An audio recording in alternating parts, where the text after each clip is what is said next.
Kinakabahan me! Are you ready, Hannah? Are you ready? Are you ready?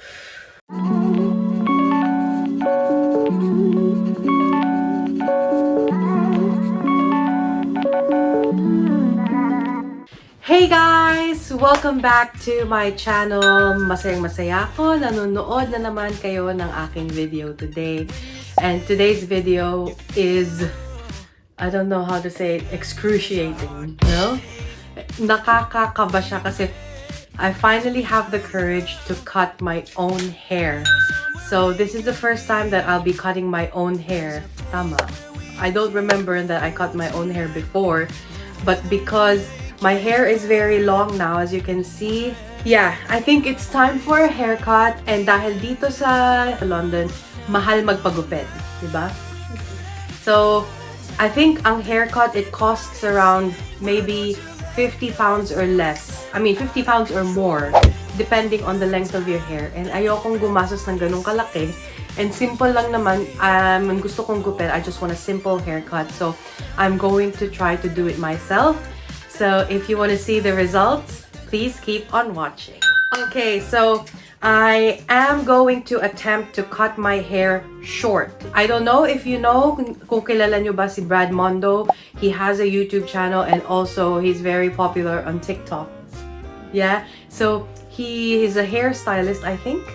I'm not really sure, hindi ko siya fina-follow, pero nakikita ko lagi yung mga video reactions niya sa mga taong sumusubok na mag-haircut and mag-color ng hair nila. So, I tried to look for him on YouTube and I saw his video. He has a hairdresser's guide to cutting your own hair. So, it's very perfect now that we're in quarantine. Well, most of the places, the salons are open now, but like I said, mahal. So, ako nagagawa. So, let's start! I will be using these clips. Wala ako nung pang hairdresser na clip na malalaki. And I've got some hair ties here. So, gagamitin natin yan. I've got a comb. I've got a brush na puro buhok. And I've got scissors. So, these are not hairdresser scissors. These are just normal household scissors. Okay? So, I'm really nervous, but I'm gonna give this a try. I wanna give myself a new look. So, samahan nyo lang ako, okay? Alright, ate. Okay, so first thing I need to do is to part my hair. Ayan is here. She will be helping me kasi hindi ko kaya ito mag-isa. So, I'm gonna part my hair in the middle. So, I'm gonna part this sa gitna. Kasi sa gitna ang usual ko naman na part. Down to the back pati. Down to the back. Tama ba? At wala akong malaking mirror. So, ganito lang. So, I'm gonna part my hair. And can you show me the back? Ay, naku, I need another mirror pala. Can you see in the back? I'm just gonna trust Ayon. So, he said, part it down to the back. So, is it like straight? Yeah. No. Okay, kinakabahan ako. Okay, let's see. Okay, so nakapart na yung buhok ko. Hindi ko alam kung makikita nyo. Okay, so nakapart na yung buhok ko hanggang sa likod. And then sabi niya, we have to get like the high point of your head. High point. Where's the high point? Here, ate? No, wait. Over here. This is the high point? Yes. And I need to part it down right here sa may tenga. Is it parted down to my ear? Straight? Yes. I don't know if it's parted. Yeah, it is. It is? Mm-hmm. Okay. So, kukunin natin tong part na to ng buhok ko. I'm doing this without a mirror in front of me. Oh my gosh. Ate, can you move the ano kaya? No? Pinapakuha ko lang kay Ayn kasi wala akong salamin dito. Hindi ko nakikitang itsura ko. So, that's very wrong. Huwag niyong gagayahin yun. You need a mirror. So, what I'm gonna do for now, lalagyan natin siya ng clip. Hindi ko alam kung makiklip ba niya to, kung makapal. Ayan, clip natin to.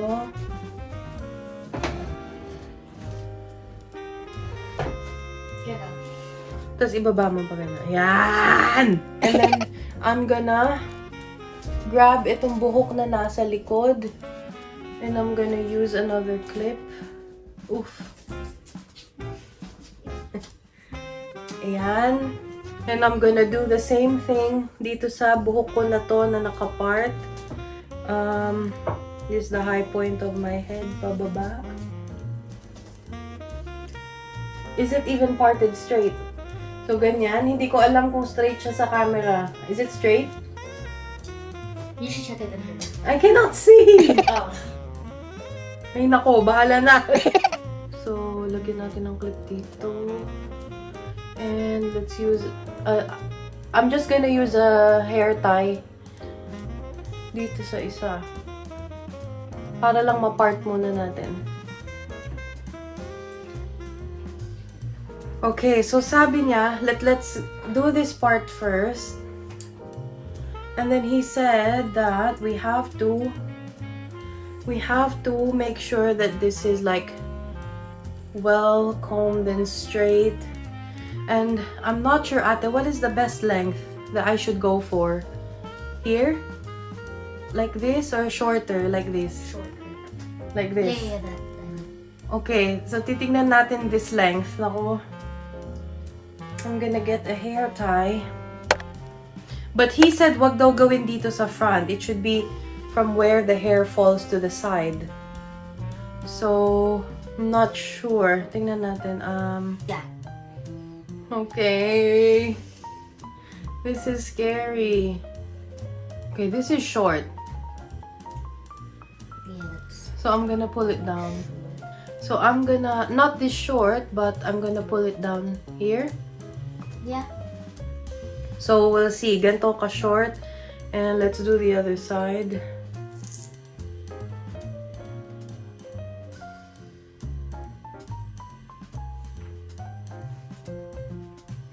So, we're gonna do this side as well. This is so hard. Bakit ko ba ito naisipan? Ang hirap. Okay, now we need to make sure that these other parts are kind of like the same length. Can you check in the back if they're like pantay with the... So, pinapatest ko lang kay Ayn kung pantay yung pagkakatali ko. Okay. So, it's time to cut. He said what I need to do is grab this hair. I'm not sure if this is the length I want. Should I keep it this length, Ate, or longer? So now, what I need to do is grab my scissors. These scissors are just normal household scissors. I don't have the hairdresser scissors. I think I need something to catch the hair. Kumukuha lang ako ng damit. Para mas makatch niya yung mga buhok. Okay, so, kailangan daw iangat yung buhok na ganyan. Oh my goodness! Tapos, saka mo siya i-feather cut. Oh! Kinakabahan me!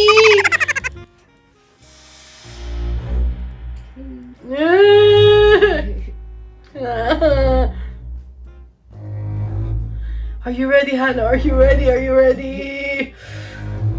Okay. I'm just gonna follow his lead. As you can see, very damaged na tong part na to. So, okay na lang din.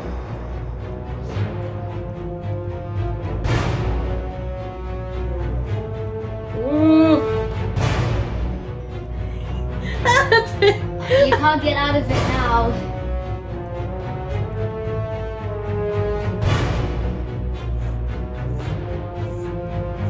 Okay, naririnig ko yung tunog niya. Ayun na siya! Okay, there's there.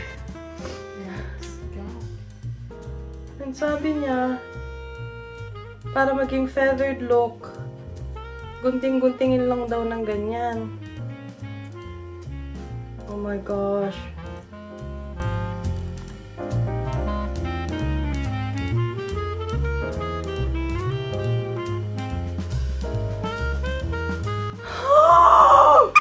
Hindi ko alam. Basta inaano ko lang siya. Sabi kasi feather cut, so... Okay, pwede na yan. He said, grab the one from the back And you can just kind of like fold it here. Woo! This looks longer. I think I'm gonna pull it you need to down. bring it down a little bit. Yeah. So I'm just trying to match the hair that I cut from the front. Yeah, it looks kind of like the same. Yes. Okay. Now we need this to match the other one too. Okay.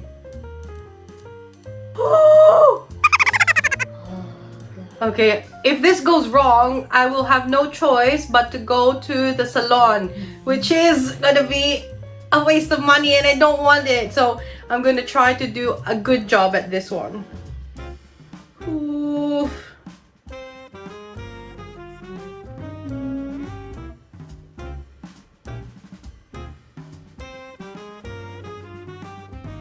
Oof. She cut it. So now we need to do a point cut, he said.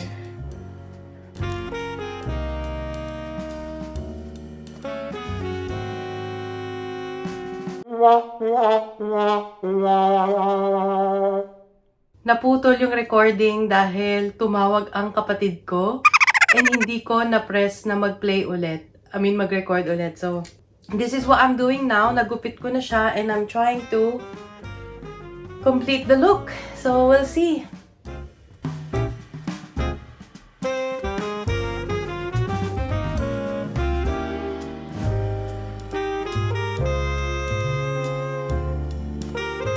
I don't know.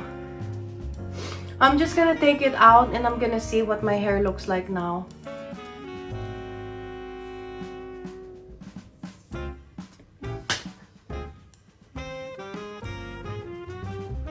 So this is what it looks like now.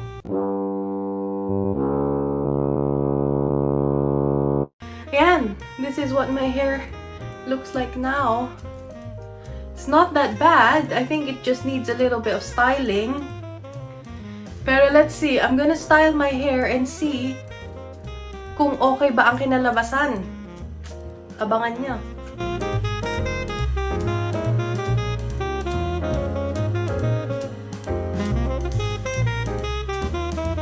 Okay guys, this is now my final look and I just did a little bit of styling.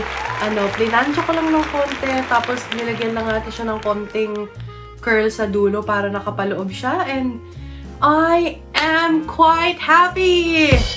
So I know kanina para medyo hindi ko sigurado but now that I've styled it, it actually looks nice. So I don't know guys, let me know your thoughts down below kung okay ba ang kinalabasan nito. Sayang kasi naputol, hindi nyo nakita yung buong process and that's my fault kasi dapat in airplane mode ko yung phone ko para walang interruption. But this is the final look. This is the first time I ever cut my hair. So I'm actually quite happy that I did it and I followed the instructions. I'm gonna put his tutorial down in the description box para ma-check nyo and masubukan nyo rin. And yeah, that's all. I'm happy, very refreshing ang naging kinalabasan ng aking hair. So, good job. Good job, Hannah. And thank you to my assistant. Show yourself. Yung assistant ko na kanina pa nandito. Well, that's it guys. Thank you so much for watching. I hope you liked this video. If you did, please give me a thumbs up. And if you're new to my channel and you haven't subscribed, hit on the subscribe button and also hit on the notification bell so that you're always updated when we have new videos. And I'll see you on the next one.